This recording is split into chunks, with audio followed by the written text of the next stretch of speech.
Hi everybody, my name is Yishai Fleischer. I'm the international spokesman for the Jewish community of Hebron. That's where the mothers and the fathers of the Jewish people are buried, but they're not just the mothers and fathers of the Jewish people, they're really the mothers and fathers of ethical monotheism. Today in Oxford, you could go study something called the Abrahamic faiths, which means that everything comes through Abraham, and all of us, certainly Jews, Christians, and Muslims, can trace their ideological outlook on the world, their religion, their philosophy to Abraham. And he's this great revolutionary and superstar, and I have the great honor of representing the interests of Abraham, Isaac, and Jacob internationally. That's a lot of fun for me. Today I want to talk a little bit about the end of the two-state solution and why the two-state solution was dead from the beginning. It was still born. It was stillborn right from the onset. And I want to start by telling you a little story that happened to me. You know, I work in Hebron, but strangely, I live on the Mount of Olives.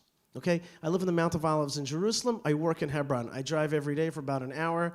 In the morning, I look out my window, I see the Temple Mount. In the afternoon, I look out my window, and I see the tomb of the fathers and mothers in Hebron.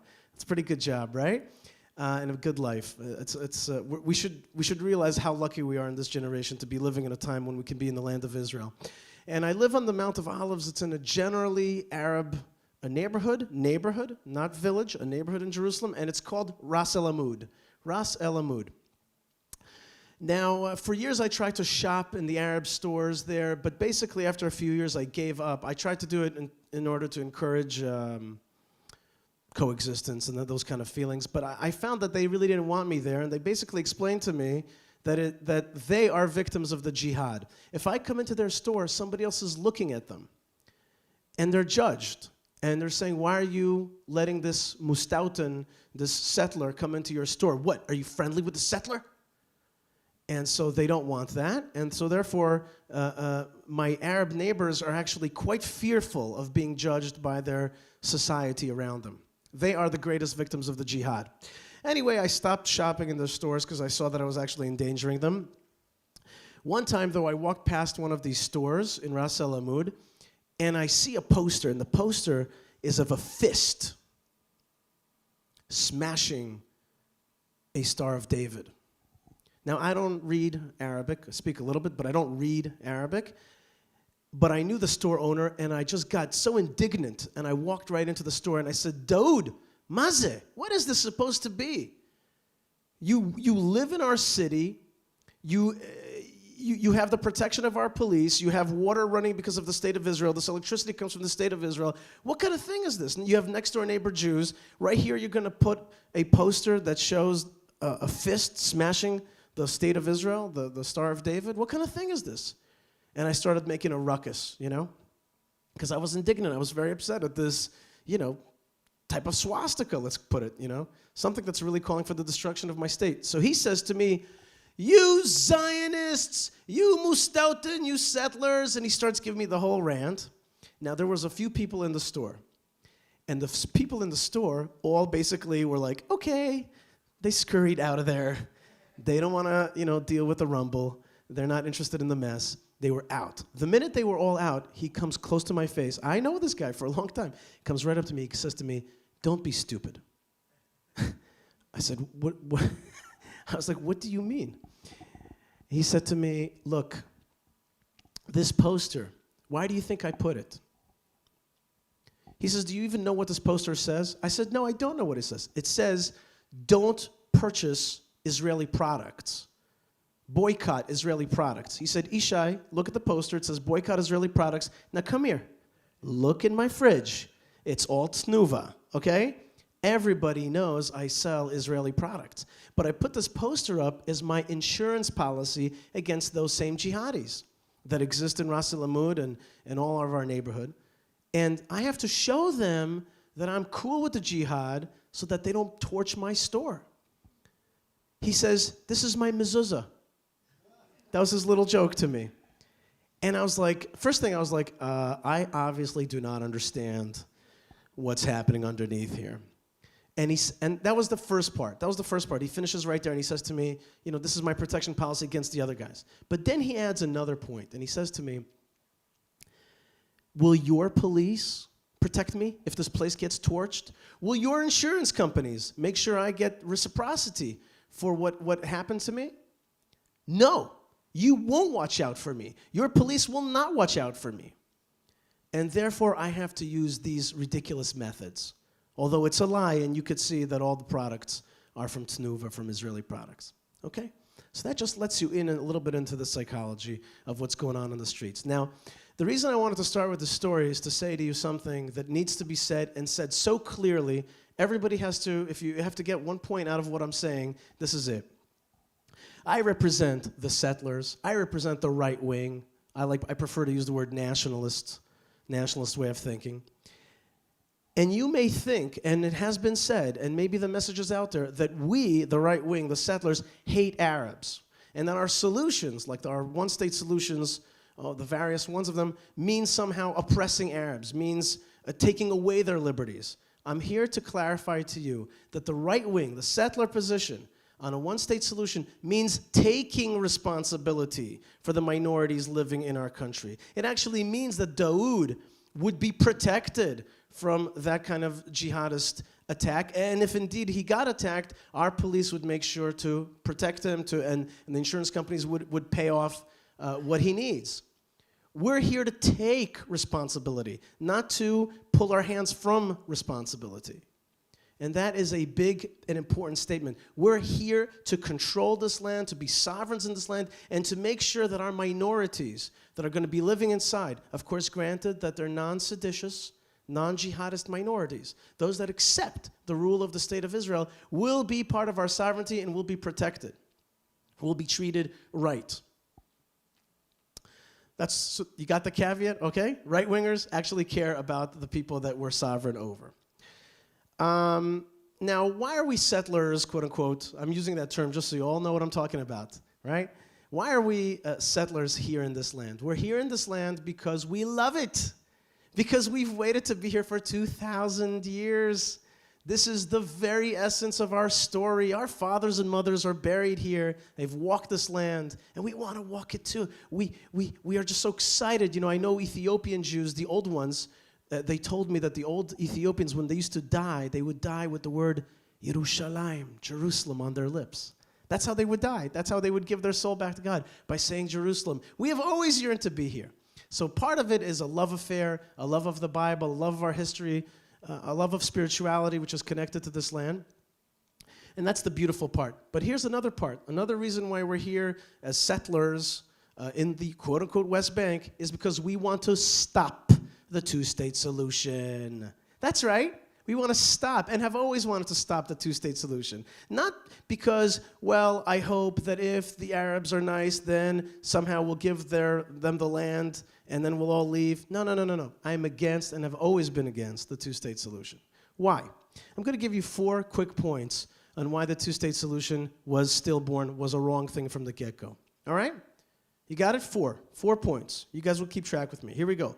1, the two-state solution was incredibly ahistorical. Has anybody ever wondered this weird fact, why this fact exists, which is, how come Palestine wants to rise up exactly where the ancestral homeland of the Jewish people was?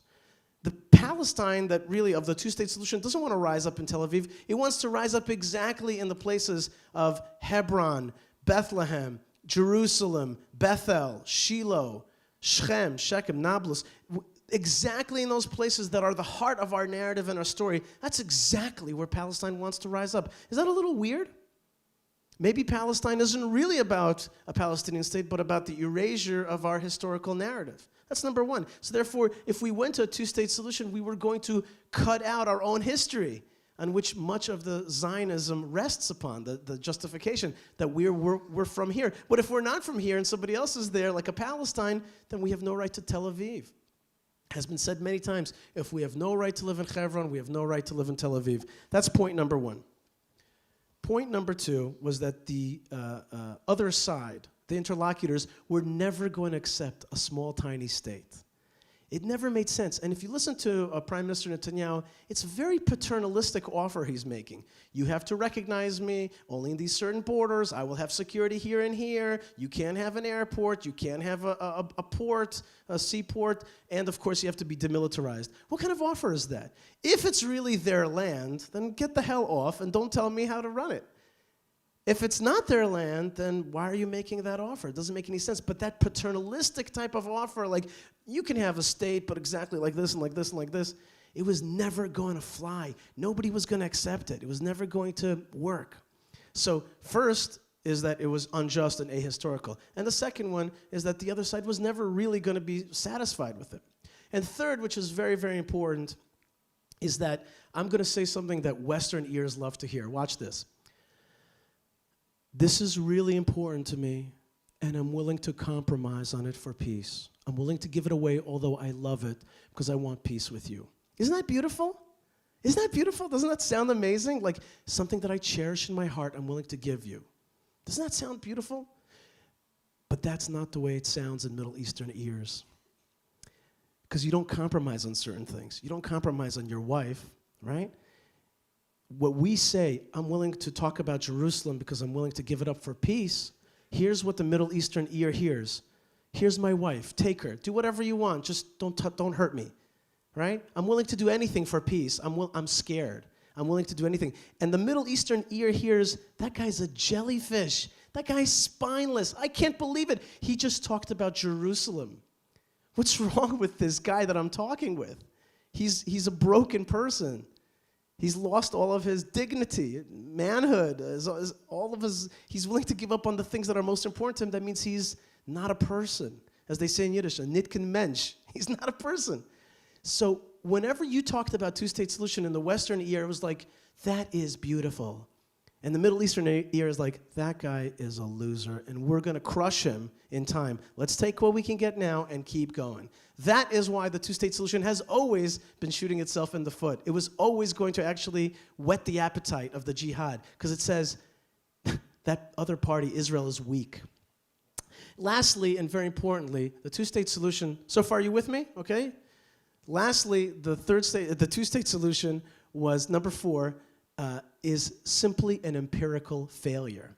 We have tested it. It is one of the best tested political solutions of all time. We have tested it in South Lebanon. We walked out and we gave South Lebanon back to the Lebanese. We walked out of Sinai. We walked out of Judea and Samaria. And we walked out of Gaza. Every single one of those has turned into our cancer. Every single one of those has become a forward base of the jihad, including the much-loved Sinai Accords, which for a long time is what the left held on to as the pinnacle of peace. Today, it's full of ISIS, and they're shooting rockets at us. You walk out of these places, you broadcast a message of fear, of weakness, and those very places have become the centers, the forward bases of the jihad, especially the last one, Gaza. Guys, people like myself were saying that if we walked out of Gaza, in a year it would be a terrorist state. And we were wrong. It took 6 months, okay? And it became one of the worst terrorist states that we're dealing with, and we have now fought 3 wars in 7 years. Ouch. Bad move. And so the two-state solution is been an empirical failure. So when somebody says to you, let's keep going with the two-state solution, you have to ask him, like, hasn't it been already debunked? The problem is, and here's the kind of crux of what I'm trying to say, is that while what I'm saying makes kind of patently clear logic, it's very hard for a state, which can be likened to a aircraft carrier, to turn around. It's very hard to say, oops, policy mistake, no biggie, let's back out of it, right? No biggie. Very hard for a state to do. It's also very hard to do because there's a lot of people who are making their money and their livelihood and their professorship or whatever in positions they've been saying two-state solution forever, like parrots. What are they going to do now? Oops, everybody's fired. Don't worry about it. That PhD paper I wrote is meaningless. It was stupid. Sorry. You can't do it. It's not easy. It's not easy for people to pull out. But here's the ridiculous situation that happens. People like Prime Minister Netanyahu will get up there and say, I believe in a two-state solution. But it can't really happen right now. How does that sound? Does that sound hopeful? It sounds dumb. It sounds like you're either tap dancing around the issues, or you're kind of like fudging it. You know, I want to give you a two-state, but it's not really going to happen because you're bad, and we'll have to wait. In the meantime, I have a settlement policy. Europeans are telling us all the time, hey, guys, you can't have in a tiny little landmass a two-state solution and a settlement policy. Guess what? They're right. It's simple. It's a simple math. You can't have in a tiny little area a two-state solution and settlements growing all the time. And what we're doing by telling people that we want a two-state but not going for it, and it's never really going to happen, is frustration. Frustration for the international community, which is like, when are you guys going to move it forward? But we're really not going to move it forward. Frustration for the Arabs. Well, are we going to two-state? Should I get used to a jihadist a rule over me? Or am I going towards being a resident of Israel and maybe a citizen and live a decent life? Well, which one is it? I don't know what to hope for. We're causing tremendous frustration because we're not telling the truth. So here we go. I'm going to tell you the truth, folks.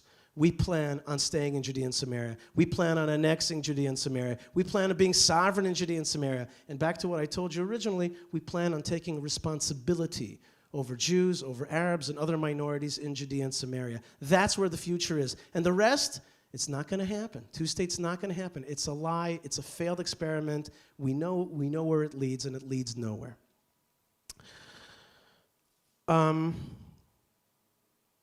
I recently wrote an article in the New York Times outlining 5 solutions, 5 alternative solutions, or really 5 solutions that are alternative to the two-state solution, okay?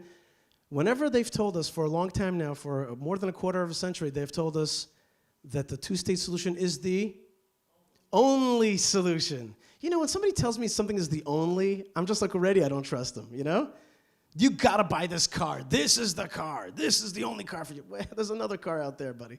Don't sell me something. It is the only solution. Well, I can tell you what for sure. It's the only tested and failed solution. That's for sure. So people say to me after a talk like this, they say to me, okay, so what's your solution? And I say, everybody stop. Because the question that you just heard, that's the most important question. When somebody says to you, well, what's your solution? Is there an alternative to the two-state solution? Right there, we have reached a milestone. Thank God.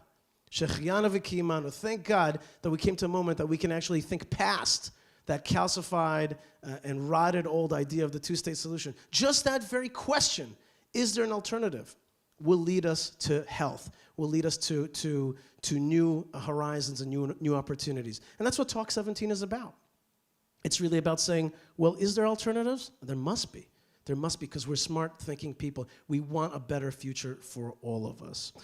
The question is more powerful than the answer, and the future is exciting. Israel's a great country. It's going to give great opportunities to people who choose to accept the fact that it's a Jewish state and want to live under it. They will have every opportunity for upward mobility, for health, for education, for making a difference in this world. Those people who cannot accept a Jewish state, for one reason or another, they'll have to find their self-determination elsewhere. Israel's a tiny country in this region, and it has to remain strong, and it also has to embrace all the people that live within it, of course, if they embrace us back. I want to thank you very much for your time. God bless you guys. And may we see new solutions and new alternatives come up soon. Thank you.